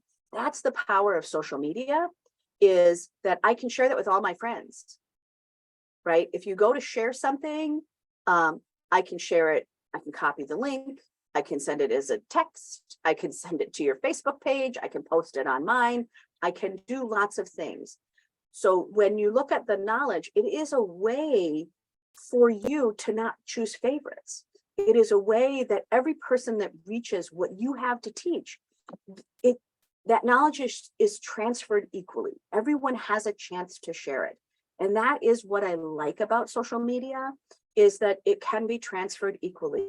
Everyone has the equal chance to now take what you've given them, and now they can trade on that piece of capital. And that's a little bit magical. That's a little bit magical. When you think about, so kind of new note, right? Next section on your notes section is, how are you going to share knowledge, and how do you want people to access the outcome? So sometimes I'm going to share it by just showing you what I'm doing, and how do you want people to access the outcome? Sometimes what I want people to have is just a memory. Sometimes I want them to be able to walk away with a page of notes that they can have a task list. Today, the outcome for you is to be able to say, hey, what's the outcome I want for you? The outcome I want for you is to give you enough ideas that you can walk in to knowledge sharing from your power position, right? That you can use your values, and now it's an easy, right? It's easy. I get it. Now I can put it forward. That's easy to do. It's not hard to share your knowledge. And so when you think about that, of how you're sharing, it's really going, how do you want them to access the outcome? The outcome in an Etsy store is you want them to post. You want them to share their magic. You want to see the before and afters. You want to invite that. So then you want to also think about these kind of star moments. And that's why I took this picture. So this is a picture I took on one of my travels of just, right, what are the many little stars that you want people to take away from what you share? And I would think about those stars as to, right, what that is. And some of that is to really look at yourself as the resource, not just the knowledge, but to look at yourself as the resource. So that's another way we can just kind of take an exhale moment and just think about, right? Let me redirect that star to you, right? And how you are a resource. And you are a resource in a lot of ways, right? You're somebody that we can call with problems. You know, how are you a resource, or your product, right? Some of you have an actual chat box that people could ask a question in. So looking at how you are a resource is really valuable to everyone else in class. So I would think about how you're a resource. If you are someone that knows how to do mediation in a specific space, right? Put that in there. How am I a resource? And that allows you also to be able to bring capital to your communities. If we go back to that social community, it is to say, how are you putting into your community? What is that social network? And so we're weaving together a little story, right? Of what is the knowledge, and then how are you a resource to that knowledge? And so I will also kind of go to something as simple as first steps. What's the first step I take, right? What is a first step moment that you can be a resource for? When we look at that, you'll also see this. Now, we've looked at cultural capital differently in social media. This is cultural capital in a community. So a cultural capital is this accumulation of knowledge that you have. And how do we kind of tap into your cultural competence and how you are doing that, right? So you all have a cultural capital around business, how to do business. That is your cultural capital. You all know how to do business. You wouldn't be here this far or having this many great years if you weren't knowledgeable on that. So that is something that I want you to think about, is that you do have cultural capital. And so some of your knowledge that you'll be sharing is going to be based on that, right? How are you a resource? What do you want people to take away from that? How are you going to present that? And, you know, many of you have been creating for a long time. Your life skills are a huge knowledge base. And that is when we look at the new types of how are we doing positive showcasing, it is really heavily monitored on life skills as being part of a knowledge base. And that is where you see people who are doing positive showcasing. They're really talking about the life skills that they've learned on how to do that. It's interesting how many people have worked with me on social projects like Project ELF, that they learn a set of skills that they never thought about. They never thought about how someone who is living in a homeless shelter doesn't have access to really basic things like internet, or that they have to be out on the street during the day. They can't just stay in that shelter all day. They actually have to leave that shelter during the day. And so they are like roaming around on the bus or at the park all day. So the reason that they're carrying a backpack is because they have to have everything they need in a whole day in a backpack. And why backpacks are a really big deal for anyone who is homeless or couch surfing, or, you know, having a great backpack is the #1 tool for homelessness. So when you're thinking about life skills and the things that you're learning, that is that. And one of the things that I would kind of give yourself as a note, if you're going to take a picture of this screen, I would ask yourself the question, right? How do I leverage my life skills? And some of you have these life skills of like, how did I manage raising a family and being an entrepreneur? How did I make these big decisions? How did I invest when I really didn't have enough? How did I make the choice to pick a marketing budget? That these are life skills that you're learning. And right, creating products in your spare time is a life skill. This happens to be a store called I Like You. We are celebrating our Sweet 16 this year. I am super proud of that project. We have, as that project, it's a little store here in Minneapolis. It is a destination space. If you haven't been, please do. Please stop, please look at them. But we are 16 years in on to that project. And one of the things that is a huge deal, this is a young woman who's bringing in her product. We happened to be in the store. We were reviewing all of their retail space and what they're doing right and what could be better and so forth. And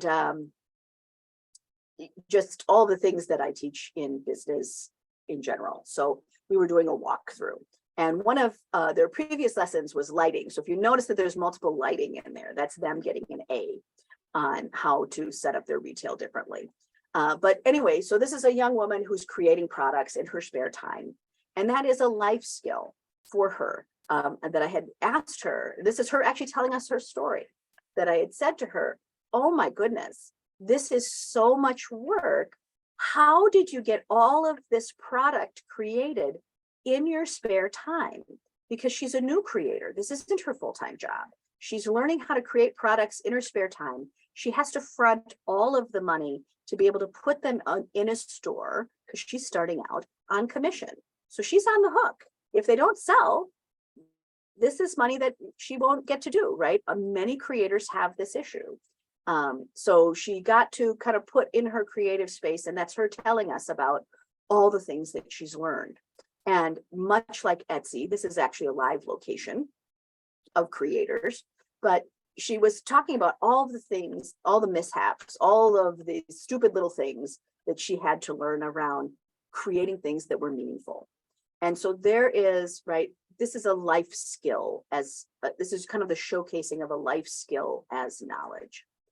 The other thing that is very interesting for all of you, as we come to a kind of a close here, we're just a few months away, a few slides away, which is a lot of you have testimony in your knowledge. Boy, I didn't know that this would be that. But this is somebody who sent me a text. Wow, I remember when I used to make $425 a month. Now I do it in a day, thanks to you. Right? This is a text that someone sent me. And it was really saying, look, if you shift your mind, I can teach you how to do what you were doing this way, and let me show you how to do it in a different way. So sometimes it's just using the testimony in your knowledge share, right? How is it that, how is it that as a business strategist, am I going to show, how do I show what I do? Well, here's one way, right? Let me show you how to do it a little differently. You'll make a little more money. And, you know, sometimes the other thing that you're doing, here's another text, right? Is maybe it's sometimes you're just helping others find the right fit into what they're doing, right? So this, for those of you who actually probably know Beth, Beth was part of this group, right? Here is, you know, just how she did it, right? Let me show you another way to book your clients. And just through that, it changed everything, right? It was showing her systems and how to do that. So sometimes the way that you're helping people is what your knowledge choice is going to be. Okay, I have 2 slides that are a lot that sound alike, but are different. So one is piloting skills and one is pivoting skills.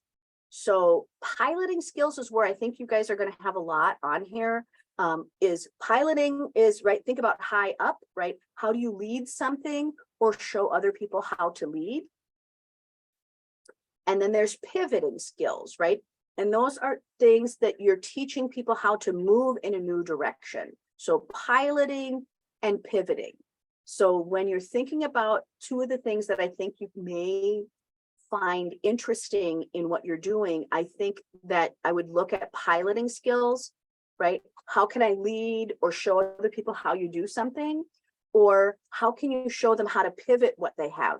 How can we move the knowledge that they have into a different way? And the way that we would be doing that is sometimes teaching product building or product testing.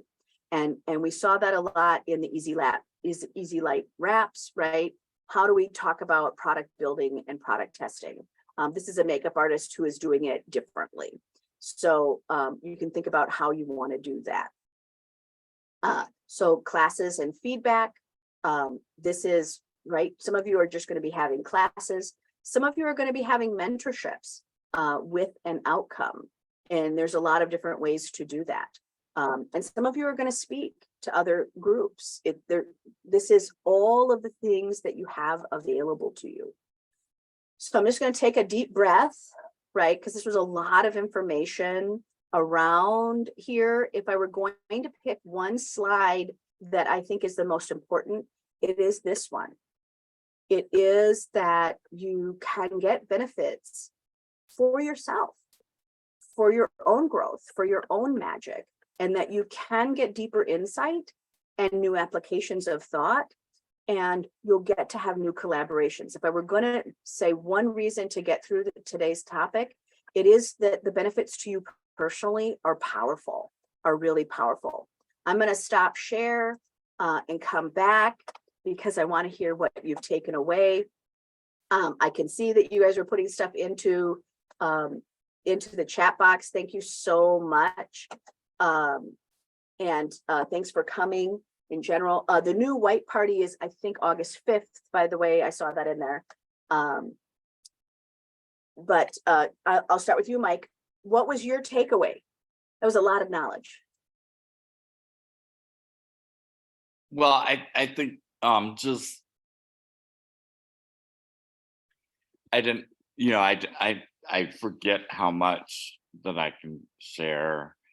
And for me, I think it's the hardest thing is you know, reaching out to people or inviting people and stuff. So that's where I'm at, like, you know, just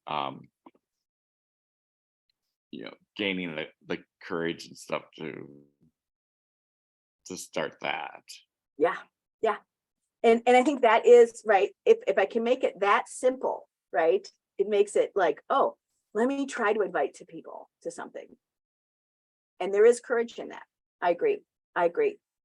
Thanks for bringing that up. Sandy, what is your takeaway? Well, something I wanted to do for a long time, and I've only done a few of them, is I would really like to do video, but you know, I have all these things that make me not do it. You know, like I feel like I'm always in a rush. You know, like the day before I want to do it. Oh, like tomorrow is my when my e-newsletter comes out on Thursday morning. So like today I could do a video for that, but it's like, oh, I don't have time to plan, and you know, who's going to hold the camera and da da da da. But so that's what I really like to do. And so I do have one idea. So like I always have to get together with my buyers to go over like the whole buying process. You know, it's a Yeah. meeting, which is ideal. I mean, that's how I do it. We have a meeting and we go over the whole process before we even go out and look at houses and I tell them about the paperwork. But I also would like to do like that whole thing, like a class in little Absolutely. snippets, like, Yeah. you know, like maybe 8 sections. You know, cut each Brilliant. little section into its own little video into little bite size, and then people could just see it on YouTube. So that's my goal. Yeah. And that's my takeaway. Share my knowledge through YouTube videos. And I love that as an introduction to it. To Okay. say, hey, I'm gonna create, so hey, everybody, we're gonna talk about the buying process. It's gonna be 8 steps. I've got 8 other videos that are about 3 minutes long or 5 minutes long to walk you through that. But in this one, I'm just gonna walk you through that concept, right? Of that there's this meeting, there's 8 pieces that you need to know, and we've got a snippet on each one. So you can just do the introductory video. Thank you. So that sometimes that's just a place to start. Right. Okay. Yeah, I love it. I love it. Heidi, what is your takeaway today? Oh my gosh, this was so wonderful. Thank you. Thank you. I've got so many notes and I've got a whole list of questions I'm going to go journal about now that are going to help me clarify my content. You know, just remembering my, you know, like what I know and the people I know who know things is that library of wealth in our communities, and to, you know, just to really leverage that for other people and to share that, and the opportunity for me to learn from them as they learn from me. So much there. And then one little thing I wrote down too that I love is just the reframing of testimonials. Like, it's not like I always think of testimonials, oh, I was just bragging about myself. No, this is showing people what you do. This is because it's hard to just say I do this. No, show them what you do by those testimonials. Just reframing it meant a lot to just have that reframe. So that'll help me with all Yeah. my negativity, which I also realized through the course of this, I need to not be so negative about doing it because I'm doing it. So I got to get more positive about it. And you know, you and I landed on the same project in different ways, right? The Creators Cup, right? That you and I landed on the same project. Heidi called me one day and said, hey, you got to come to this meeting with me. And right, social capital, I just show up, right? And what is interesting is that that them getting as far as they couldn't have done that without you. Right. Mhm. So that's a great example of testimonial, right? Of how did this person get through this journey? Mhm. Yeah, that would Yeah. be fascinating for Yeah. all of us to watch. That's a good takeaway. Okay, Trish, what's your takeaway? I You am, moved locations. I did move location. Trish I has an am, amazing house. I mean, an amazing house.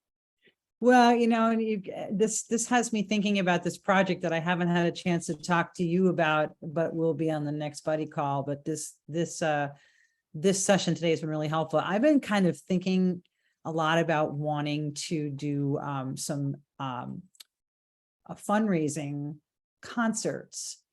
And the problem is sometimes finding where to do it, because my angle right now is not necessarily about earning money, but I would love to be able to be creating events that could raise money. Yeah. You know, like you do. And I've been thinking a lot about this house, and we had some work done recently on the house, and we have just this great space to do concerts. And I've talked to my husband about it, and he initially went, oh yeah, he freaked out about the idea, but I'm still thinking about it, and kind of excited to put pen to paper and kind of figure out how that would look. I'm also looking at I took a lot of notes. I'm working on the things that I bring to the table.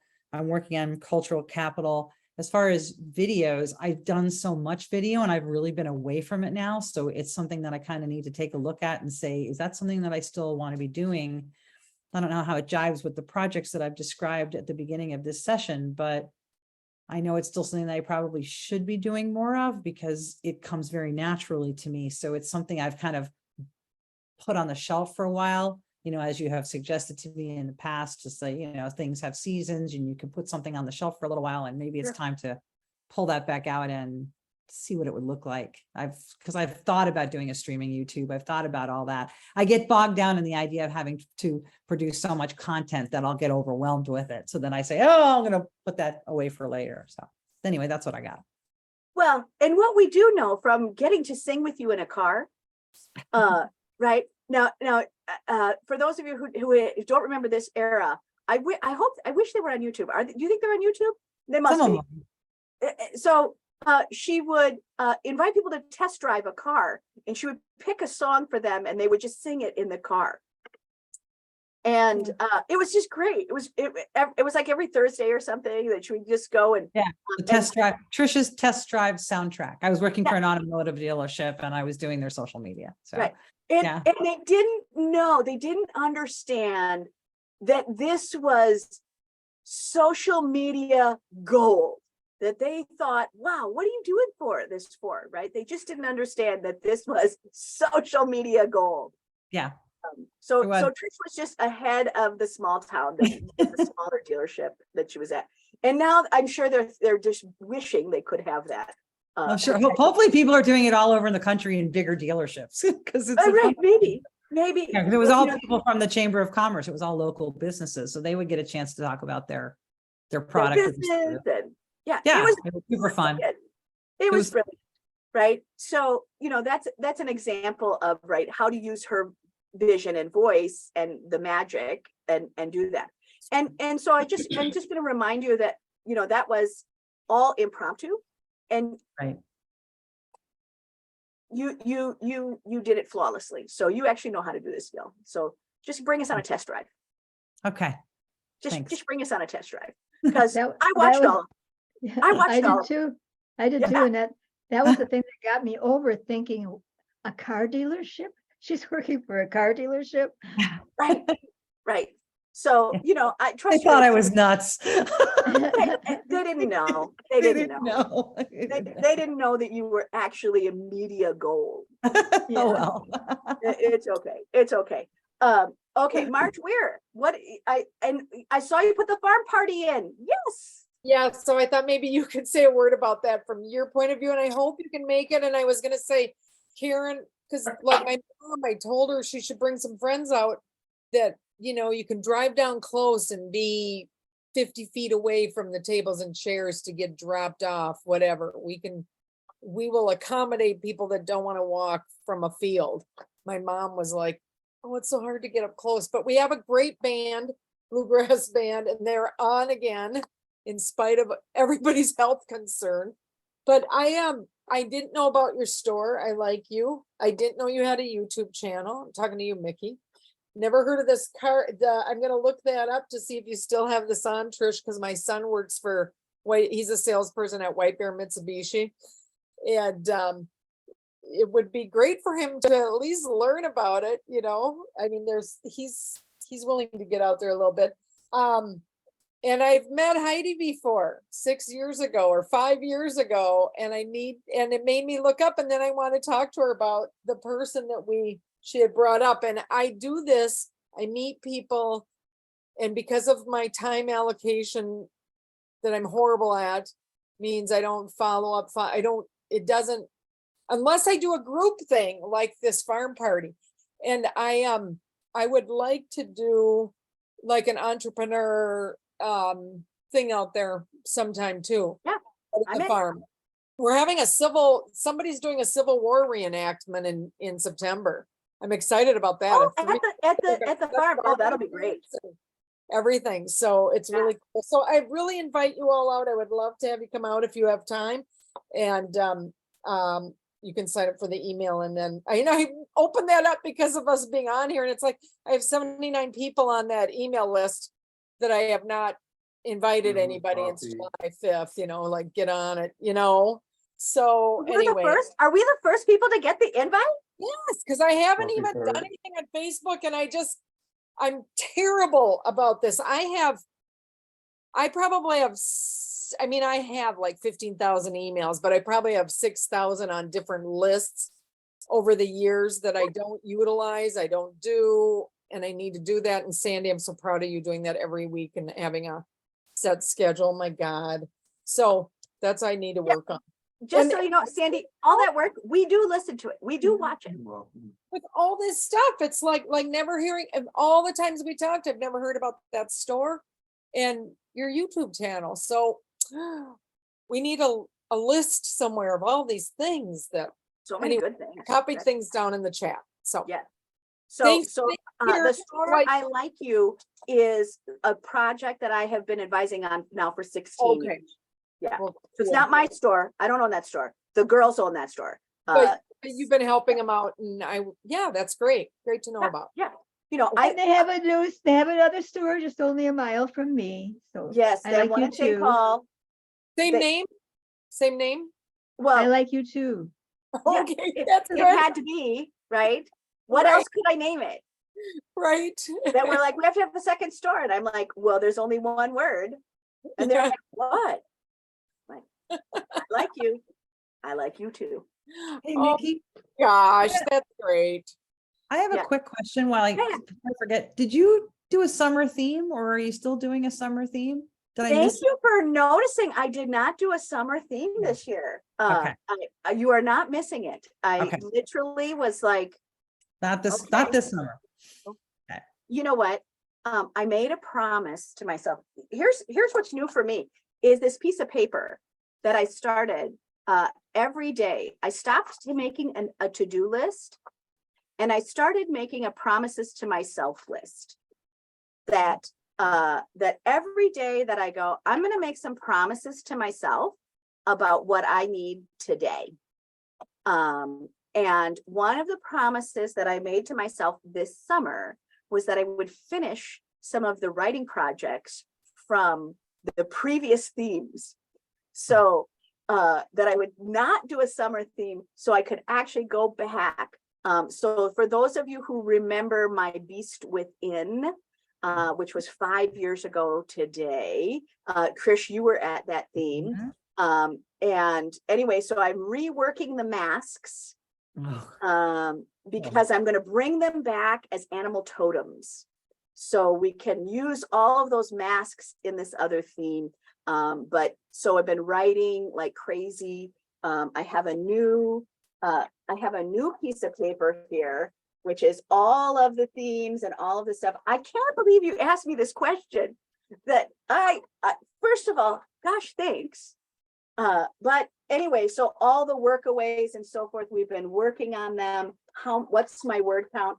Right now, I have over 200,000 in my word count on all those projects. So you'll get to actually see a finished product. So Cool. I actually have to do my work. Yeah, you have to learn to say no, to say, yeah, I'm trying to work with that, saying no to something so that you have time to say yes to something else. Well, I gotta tell you, boy, have we all had a lot of fun together. Yes. We all had a lot of fun together. So now I gotta write some of it down. I gotta get it out there so you can have it forever. But wow, Trish, what a question you asked. Thanks for reading my aura, I guess. My aura. Karen Karsten, what is your takeaway and words of advice? My words of advice is to, which I have been doing while we were on this call, is to kind of evaluate what you bring to the table. I don't really think about that. Yeah, I don't think about that. And there's so many things here. And luckily I'll be able to watch this all again twice, because I have another one a lot like this from last Yes. time. yes. Yes, we have And I'm two very- versions of this class. And I'm very happy to hear that you have 200,000 words out there.